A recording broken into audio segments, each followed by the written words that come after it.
James Harden became a legitimate superstar when he joined the Rockets after being traded from the Oklahoma City Thunder.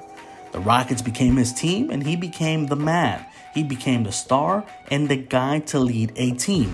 And like many other league top players, he was reportedly receiving some preferential treatment from his team, the Rockets, over the years.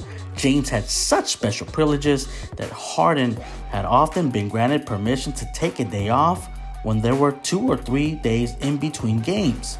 In those instances, Harden was known to charter a private jet to either Las Vegas, Chicago, Miami, New York, Atlanta, and the list can keep going on and on and on about the cities that he would go to in order to party. The team would also reportedly stay extra nights in cities that Harden liked to party a little extra. For example, like Los Angeles and Phoenix. Harden reportedly also received an excuse absence from the first practice after every All-Star break so he could party as well. The team simply called it whatever James wants. Some within the franchise described Harden's partying style as just James being James, or simply James doing whatever he wanted and the Rockets doing whatever it took to keep James happy. But you cannot blame the Rockets in some ways. The Rockets giving into Harden's desires over the years was understandable, since he was their elite player in the NBA during those 8 years with the franchise.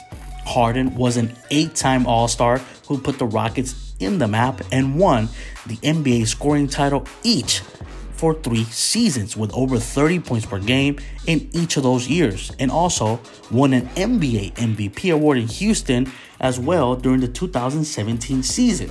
Although the Rockets were unable to make it past the Western Conference Finals with Harden leading the way, they were always a perennial playoff team that was always in the mix. But the Rockets, the 2 times they made it to the Western Conference Finals, they could not get over the Golden State Warriors. Even when the Rockets had a 3-2 lead and all they had to do was win 1 game at Toyota Center to make it to the finals, Harden simply could not deliver.